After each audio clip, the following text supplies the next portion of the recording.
Hello everyone, welcome to Teja academy. మన ఛానల్లో ఉన్న సబ్స్క్రైబర్స్ అందరికీ కూడా గుడ్ న్యూస్ అండి.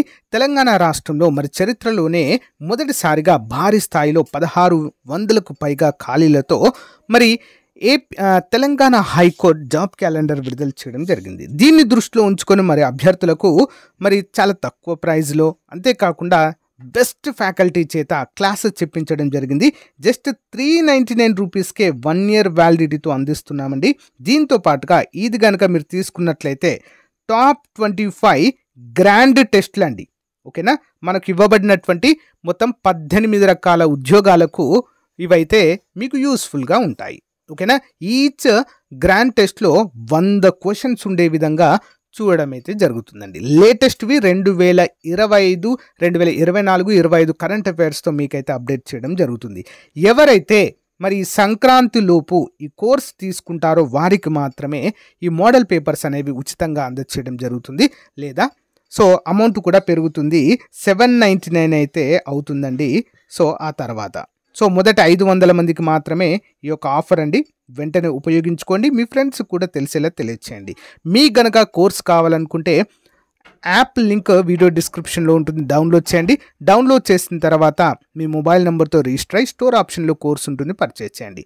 యాప్ దొరకకపోతే యాప్ లింక్ అని కామెంట్ పెట్టండి, మీకు యాప్ అయితే పంపించడం జరుగుతుంది. ఓకేనా, ఆల్ ది బెస్ట్.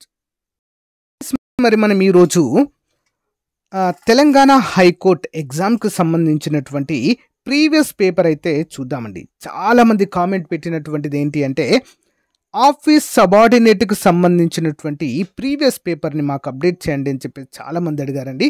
సో కామెంట్ని దృష్టిలో ఉంచుకొని ఇప్పుడైతే ఈ యొక్క వీడియో అయితే చేస్తున్నాము. మీ అందరికీ కూడా చిన్న రిక్వెస్ట్ ఏంటి అంటే మీరు ఏ డిస్ట్రిక్ట్ నుండి ఏ ఉద్యోగానికి ప్రిపేర్ అవుతున్నారు కామెంట్ రూపంలో తెలియచేయండి.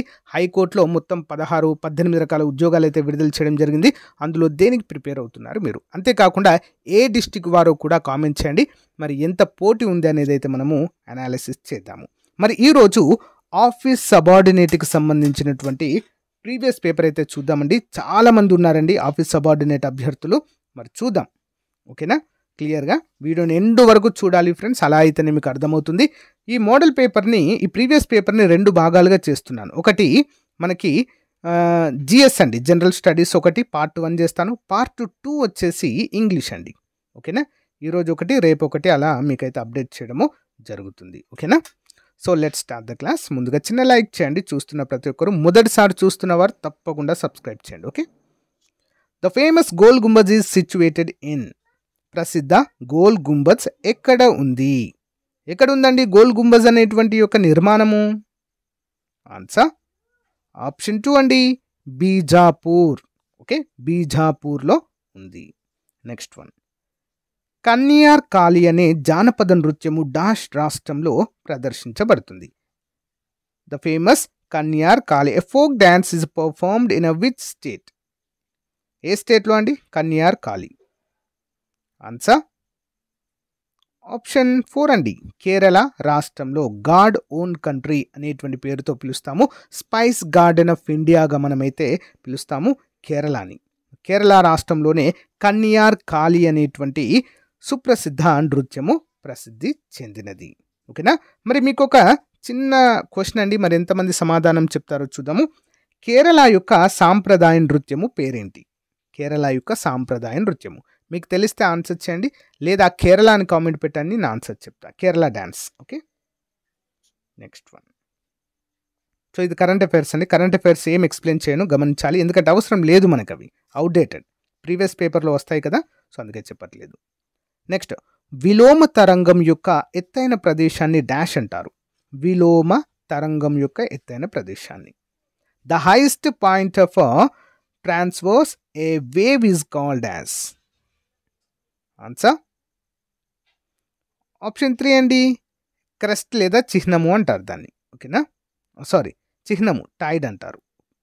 సారీ, క్రెస్ట్ లేదా చిహ్నము. Okay, next one, in which of the following place did Gautama Buddha achieve enlightenment? అంటే క్రింది ఏ ప్రాంతంలో గౌతమ బుద్ధుడు జ్ఞానోదయము పొందడం జరిగింది? భారతదేశంలో మరి విగ్రహారాధనకి, బ్రాహ్మణుల ఆధిపత్యానికి మరియు ఇతర నమ్మకాలకి వ్యతిరేకంగా ఉద్భవించిన మతం ఏదైతే ఉందో అదే బౌద్ధ మతము. ఓకే, గౌతమ బుద్ధుడు స్థాపించినటువంటి మతం అండి ఇది. ఓకేనా. మరి గౌతమ బుద్ధుడికి ఎక్కడ జ్ఞానోదయం కలిగింది? ఎన్లైట్మెంట్ అంటే జ్ఞానోదయము ఎక్కడండి? So Bodh Gaya. Okay, Bodh Gaya option 2 బీహార్లో ఉంటుందండి. ఇది ఒక రావి చెట్టు క్రింద కూర్చొని మరి తపస్సు చేస్తుండగా జ్ఞానోదయం అయితే పొందడం జరిగింది బుద్ధుడు. Okay, important. Next one, dash అనేది మానవ సహాయం లేకుండా సహజంగా పెరిగిన మొక్కల సమూహం మరియు చాలా కాలంగా మానవుల వల్ల ఖండించబడకుండా వదిలివేయబడింది. ఏంటండి మరి అది? ఏ వృక్ష జాతి? ఆన్సర్ ఆప్షన్ 1 అండి, వర్జిన్ వృక్ష సంపద. ఓకేనా. సో మానవ సహాయం లేకుండానే సహజంగా పెరిగిన సమూహము మరి చాలా కాలంగా మానవ వల్ల ఖండించబడకుండా వదిలివేయబడినటువంటి వృక్ష సంపదనే వర్జిన్ వెజిటేరియన్ లేదా వర్జిన్ వృక్ష సంపదగా మనమైతే చెప్పుకోవచ్చు. ఓకే, ఇంపార్టెంట్ క్వశ్చన్ అండి. నెక్స్ట్ వన్ చూద్దాం. క్రింది మ్యూజియంలలో ఏది భారతదేశంలో పురాతనమైనది? మ్యూజియం అండి. ఏ మ్యూజియం అత్యంత పురాతనమైనదండి మన దేశంలో? ఆన్సర్ ఆప్షన్ 4 అండి, the Indian museum. Okay, the Indian museum. భారతదేశంలో అతి పురాతనమైన మ్యూజియము కలకత్తాలో ఉంటుందండి. ఓకే, కలకత్తాలో. Important question. Okay, the Indian museum. Next one, జీవ మరియు పర్యావరణ మధ్య జీవగోళంలోని రసాయన మూలకాల యొక్క చక్రీయ కదలికలను డాష్ అంటారు. ఓకే, జీవ మరియు పర్యావరణం మధ్య జీవగోళంలోని అంటే జీవాలకి మరియు పర్యావరణానికి మధ్య ఓకే జీవగోళంలోని రసాయన మూలకాల యొక్క చక్రీయ కదలికలను ఏమంటారు? ఆన్సర్ ఆప్షన్ 4 అండి, బయోజియోకెమికల్ చక్రాలు అంటారు. ఏంటది? బయోజియోకెమికల్ చక్రాలు. మోస్ట్ ఇంపార్టెంట్ క్వశ్చన్ అండి, అందరు కూడా గమనించాలి. నెక్స్ట్ వన్, 2019 కరెంట్ అఫైర్స్, ఇది వదిలేయండి. ఓకే, అవసరం లేదు ఇది. నెక్స్ట్ వన్, ఇది కూడా అవసరం లేదు. నెక్స్ట్ వన్, ప్రభుత్వ లాభాపేక్ష లేని సంస్థ అని అర్థం వచ్చే సంక్షిప్త నామం గల టాస్క్ను విస్తరించండి. టాస్క్ ఏంటని మరి ఇది? టాస్క్ అనేటువంటిది సో దీన్ని నాన్ ప్రాఫిటబుల్ ఆర్గనైజేషన్ అంటారండి. Task. Answer option 2, Telangana academy for skill and knowledge. Telangana ప్రభుత్వం యొక్క ఒక నాన్ ప్రాఫిటబుల్ ఆర్గనైజేషన్ అండి. దీని యొక్క పని ఏంటండి?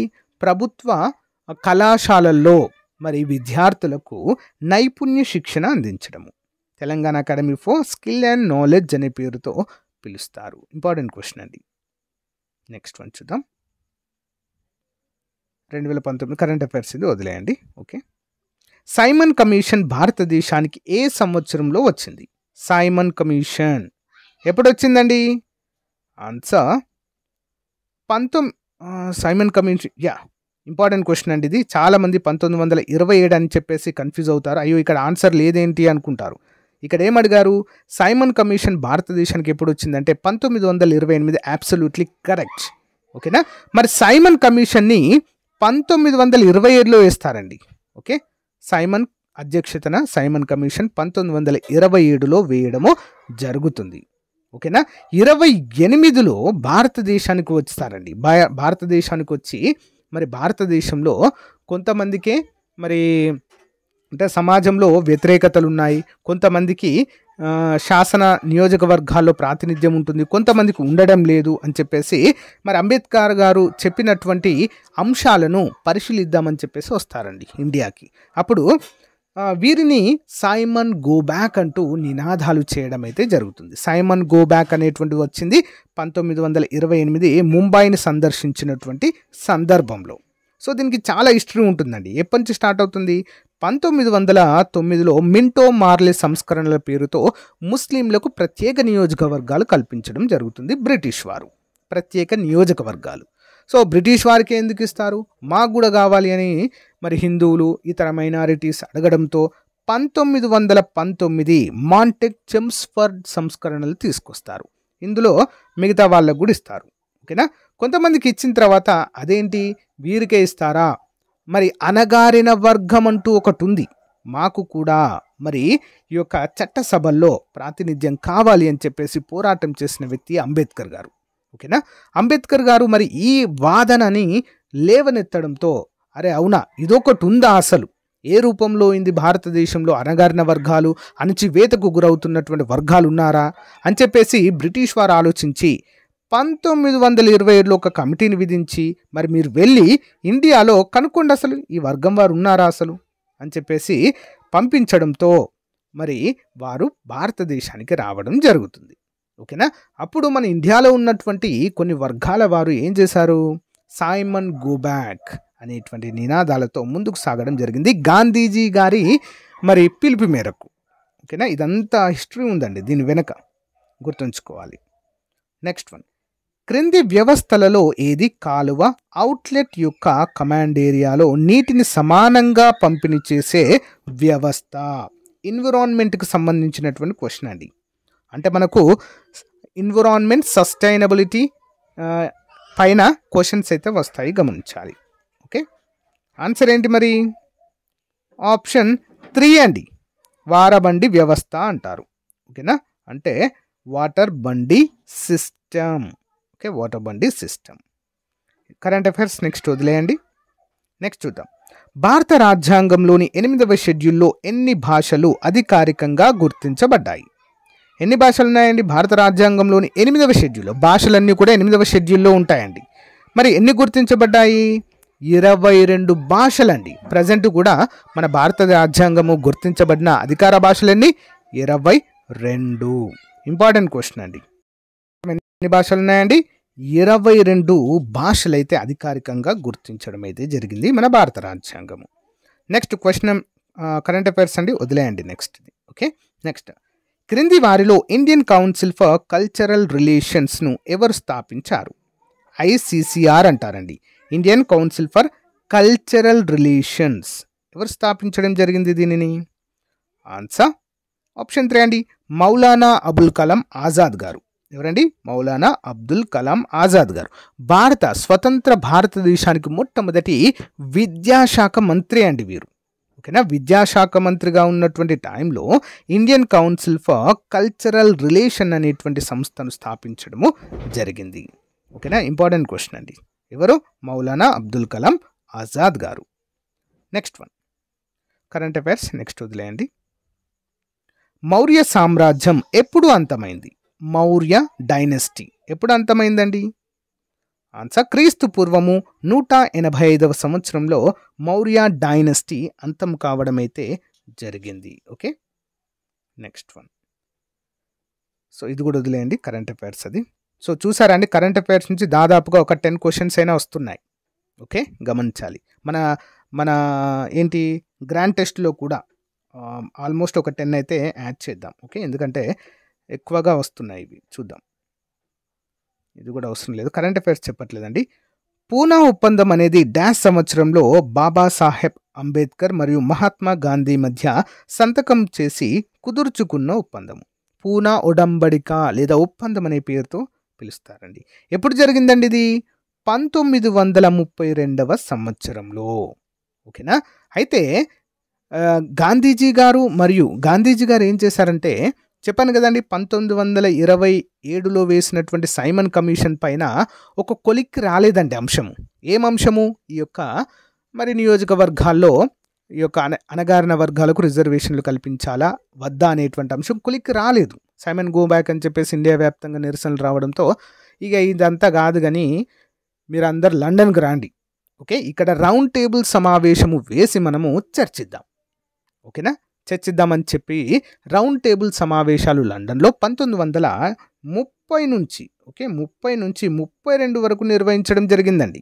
ఓకేనా, మరి దీనికి మొదటి సమావేశానికి గాంధీజీ గారు అటెండ్ కాలేదు. అవసరం లేదు, రిజర్వేషన్ లేదు, ఏం లేదు. ఓకే, నేను రాను, అటెండ్ కానని చెప్పడం జరిగింది మొదటి 2 సమావేశాలకు. మూడవ సమావేశానికి మాత్రం హాజరు కావడం అయితే జరుగుతుంది. అయితే తర్వాత రియలైజ్ అవుతారండి.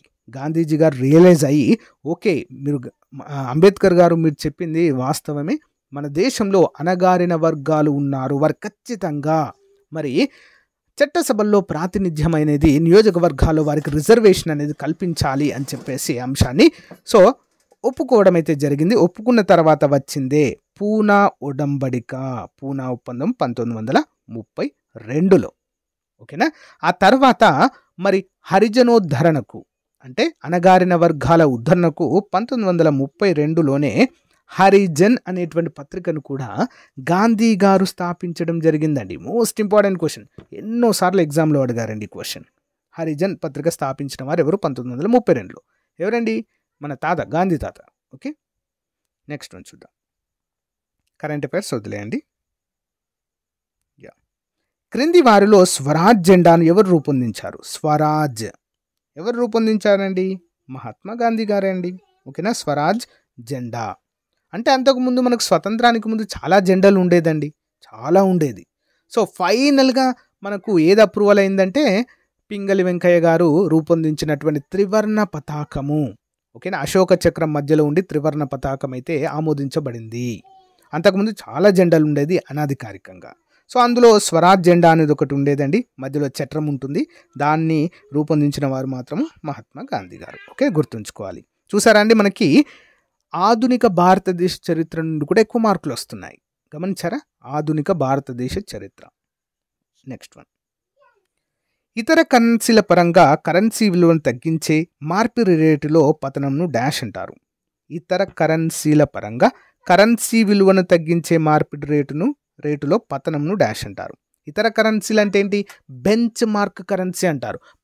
ప్రస్తుతం ప్రపంచాన్ని రూల్ చేస్తున్న కరెన్సీ ఏంటండి? డాలర్. అంతే కదా.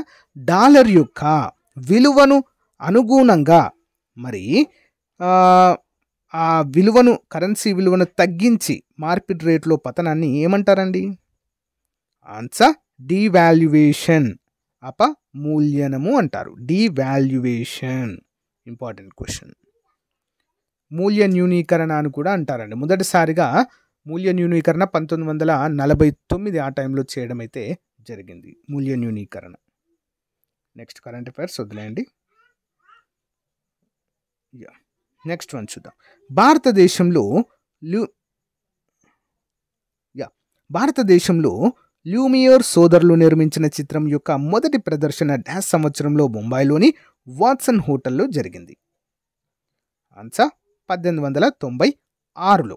భారత జాతీయ కాంగ్రెస్ ఏర్పాటైన సంవత్సరం తర్వాత. సింపుల్. Okay, next one. జలపాతాల బేస్ వద్ద పెద్ద మరియు లోతైన రంధ్రాలను డాష్ అంటారు. జలపాతాలు ఉంటాయి కదండి, జలపాతాలు ఇట్లా పెద్ద కొండపై నుంచి ఇట్లా కింద పడతా ఉంటాయి. ఓకేనా, చాలా ఫోర్స్తో కింద పడతాయి. ఆ బేస్ వద్ద ఏమవుతుంది? ఆ ఫోర్స్కు చిన్న చిన్న రంధ్రాలు ఏర్పడతాయండి, గుంటలు. ఓకేనా, వాటిని ఏమంటారండి మరి? ఆ రంధ్రాలను ఏమంటారు అంటే గుచ్చు కొలనులు అంటారు. ఓకే, ప్లంగ్ పూల్స్, గుచ్చు కొలనులు. ఓకేనా, అంతే కదండి. ఆ ఫోర్స్ ద్వారా ఆ వాటర్ యొక్క ఆ కొండపై భాగం నుంచి వచ్చే వాటర్ ఫోర్స్ ద్వారా కింద ఒక గుంటలాగే ఏర్పడుతుంది వాటిని. ఓకేనా, నెక్స్ట్ వన్ చూద్దాం. భారత రాజ్యాంగం యొక్క డాష్ షెడ్యూల్లో మరి భారతదేశంలోని వివిధ గిరిజనులకు వారి పద్ధతులు మరియు ఆచార చట్టాలను పరిరక్షించడానికి పూర్తి స్వయం ప్రతిపత్తిని అందించేటువంటిది ఏంటి? ఏ షెడ్యూల్ అండి? గిరిజనుల గురించి ఏ షెడ్యూల్లో పొందుపరచడం జరిగింది మన రాజ్యాంగంలో? ఆన్సర్ 6వ షెడ్యూల్లో. ఓకేనా, 6వ షెడ్యూల్. Next one. తెలంగాణకు ఎన్ని అసెంబ్లీ నియోజకవర్గాలు కేటాయించబడ్డాయి? మోస్ట్ ఇంపార్టెంట్ క్వశ్చన్ అండి. ఎన్ని అసెంబ్లీ నియోజకవర్గాలు ఉన్నాయండి? 119 అసెంబ్లీ నియోజకవర్గాలు అయితే ఉన్నాయండి. ఓకేనా, జనాభా లెక్కల తర్వాత డీలిమిటేషన్ అనేది మళ్ళీ చేస్తారు, అప్పుడు పెరగవచ్చు. బట్ ఇప్పుడైతే ప్రజెంట్ 119 ఉన్నాయి. అంటే ఎమ్మెల్యే స్థానాలండి. సింపుల్గా చెప్పాలంటే అసెంబ్లీ నియోజకవర్గాలు అంటే ఏంటి?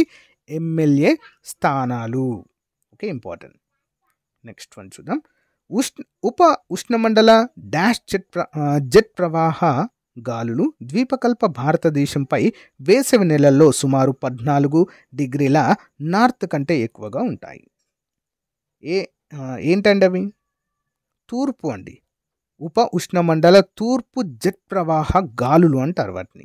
వీటి వల్ల ఏమవుతుంది, ద్వీపకల్ప భారతదేశంపై వేసవి నెలల్లో సుమారు 14 డిగ్రీల నార్త్ కంటే ఎక్కువగా ఉంటాయి. Okay, important. నెక్స్ట్ వన్ చూద్దాం. భారతదేశం యొక్క క్రాస్ వాల్యూ యాడెడ్కు సేవా రంగం డాష్ దోహదపడుతుంది. ఎంత శాతం అండి? 53.9% అయితే దోహదపడుతుంది. నెక్స్ట్ వన్ చూద్దాం. కరెంట్ అఫైర్స్ వదిలేయండి, చూసారండి 10 వరకు వచ్చాయి కరెంట్ అఫైర్స్. నెక్స్ట్, టెర్రస్ లాంటి నిర్మాణాన్ని ఏర్పరచుకునే నదుల వరద ప్రవాహాలకు పైన ఉన్న ఉత్తర మైదానంలో అతిపెద్ద భాగాన్ని డాష్ అంటారు. టెర్రస్ అంటే ఒక ఏమంటారు, మనం టెర్రస్ అని ఏమంటాము, స్లాబ్ యొక్క పై భాగాన్ని టెర్రస్ అంటాం కదా. సేమ్ అదేవిధంగా టెర్రస్ లాంటి లక్షణాన్ని ఏర్పరచుకునే నదుల వరద మైదానాలను ఉత్తర మైదానంలో అతిపెద్ద భాగాన్ని ఏమంటారండి? బంగర్ అంటారండి. Important question, Bangar. Okay, right. Next one. Khajuraho ఆలయాలు ఎక్కడ ఉన్నాయి? ఖజురాహో దేవాలయాలు ఎక్కడ ఉన్నాయండి? మధ్యప్రదేశ్లో ఉన్నాయి. ఎక్కడ? Madhya Pradesh. Next one. Current affairs వదిలేయండి, నెక్స్ట్ వన్ చూద్దాం. సో నెక్స్ట్ కూడా కరెంట్ అఫైర్స్ వదిలేయండి. క్రింది వాటిలో ఏ మతాన్ని చంద్రగుప్త మౌర్యుడు అనుసరించాడు? చంద్రగుప్త మౌర్యుడు, మౌర్య డైనెస్టీకి చెందినటువంటి చంద్రగుప్త మౌర్యుడు ఏ మతాన్ని అనుసరించడం జరిగింది? ఏంటండి? జైన మతము. ఓకే, ఏ మతం అండి? జైన మతము. ఒక బెస్ట్ ఎగ్జాంపుల్ చెప్పాలంటే చాలా ఇంట్రెస్టింగ్గా ఉంటుంది. చంద్రగుప్త మౌర్యుడు తన శేష జీవితంలో, అంటే తను వృద్ధుడైన తర్వాత, అంటే మరీ వృద్ధుడు కాదు, సో రిటైర్మెంట్ అయ్యారు అనుకోరాదండి, రాజు జీవితం నుంచి రిటైర్మెంట్ అయిన తర్వాత ఏం చేశారో తెలుసా అండి? సో జైన మతంలో ఒక ప్రత్యేకమైనటువంటి పద్ధతి ఉంటుందండి. ఏంటది? సో వారు తమ ప్రాణాలను వారే అర్పించుకుంటారు. ఏ విధంగా అంటే, ఈయన ఏం చేశారంటే, ప్రముఖ జైన దేవాలయమైనటువంటి శ్రావణ బెలగోల ఎక్కడ ఉంటుంది? కర్ణాటకలో ఉంటుంది. శ్రవణ బెలగోల, బాహుబలి అనే విగ్రహాన్ని అప్పుడప్పుడు మనము యూట్యూబ్లో చూస్తుంటాం కదా, బాహుబలి. ఆ బాహుబలి ఎవరండి? అయినే వర్తమాన మహావీరుడే, జైన తీర్థంకరుడు, వర్తమాన మహావీరుడు. అక్కడ మరి కర్ణాటకలోని శ్రావణ బెలగోలలో ఒక చిన్న గుహలో కూర్చొని తపస్సు ముద్రలో, ఓకే, ఆహారము ఏమీ లేకుండా, ఆహారము వాటర్ ఏమీ లేకుండా మరణించడమే ఈ యొక్క జైన మతంలోని సల్లేఖన వ్రతము అంటారు. దాన్ని ఏమంటారు? సల్లేఖన వ్రతము. అన్నం తినరు, వాటర్ తాగరు, ఏం లేదు, ఆ గుహలో కూర్చొని తపస్సు చేసుకుంటూ అలానే మరణిస్తారు. ఇది జైన మతంలో ఉన్నటువంటి ఒక ముఖ్యమైనటువంటి ఆచారం అండి. ఈ ఆచారాన్ని పాటించినటువంటి వ్యక్తియే చంద్రగుప్త మౌర్యుడు. ఓకేనా? ఇంకా చాలా మతాల్లో చాలా ఉంటాయండి. ఏంటి? ఫర్ ఎగ్జాంపుల్ జొరాస్ట్రియన్ మతం ఉంటుంది. జొరాస్ట్రియన్ అంటే ఏంటి? పార్సీ మతం అండి. మన రతన్ టాటా గారు ఉంటారు కదా, సో వారు పార్సీలే, పార్సీ మతానికి చెందిన. ఈ పార్సీలు ఏం చేస్తారు తెలుసా? చనిపోయిన తర్వాత మృతదేహాన్ని కాల్చడం కానీ పాతిపెట్టడం కానీ చేయరు. చనిపోయిన తర్వాత కూడా మన మృతదేహము ఉపయోగపడాలని చెప్పేసి ఒక పెద్ద కొండ పైన పెడతారు. అది వివిధ రకాల పక్షులకు, ముఖ్యంగా గద్దలకు, డేగలకు, రాబందులకు ఆహారంగా మారుతుందండి. ఓకేనా? గమనించారా? అదొక సాంప్రదాయం వరకు జొరాస్ట్రియన్లలో, పార్సీలలో. కానీ మరి రతన్ టాటా గారిని ఆ విధంగా చేశారంటే చేయలేదండి. సో రతన్ టాటా గారిని ఎందుకో మరి ఎక్సెప్షనల్ అయితే ఇచ్చారు, అలా చేయలేదు. సో ఖననం అయితే, అంటే పాతి పెట్టడం లాంటివి అయితే చేయడం అయితే జరిగింది. సో ఈ విధంగా కొన్ని ఆచార సాంప్రదాయాలు అయితే ఉంటాయి. సో నెక్స్ట్ ఇంగ్లీష్ అండి. రేపు ఇంగ్లీష్ పైన మోడల్ పేపర్ అయితే ఉంటుంది, అందరూ కూడా గమనించాలి. సో మీరు వీడియో ఎండింగ్ వరకు చూసారు అంటే మీకు ఈ వీడియో నచ్చింది, ఎక్స్ప్లెనేషన్ నచ్చిందని అయితే అర్థమవుతుందండి. నచ్చిన వాళ్ళు తప్పకుండా సబ్స్క్రైబ్ చేయండి. ఇలాంటి ఇంట్రెస్టింగ్ టాపిక్స్ పైన మోడల్ పేపర్స్ కూడా మనకు అతి త్వరలోనే వస్తాయండి. So stay tune. Okay, subscribe చేసి రెడీగా ఉండండి. ఓకేనా గైస్? అంతేకాకుండా మన యొక్క మోడల్ పేపర్స్, మన యొక్క టెస్ట్ సిరీస్, అంతేకాకుండా ఫుల్ కోర్స్ అందుబాటులో ఉందండి మన యాప్లో. మన యాప్ పేరు RK tutorial. Link video description ఇస్తాను, డౌన్లోడ్ చేసుకొని సో కోర్స్ వెంటనే పర్చేజ్ చేయండి. ఆఫర్ ఉంది present. Okay, thank you. Have a nice day. Bye.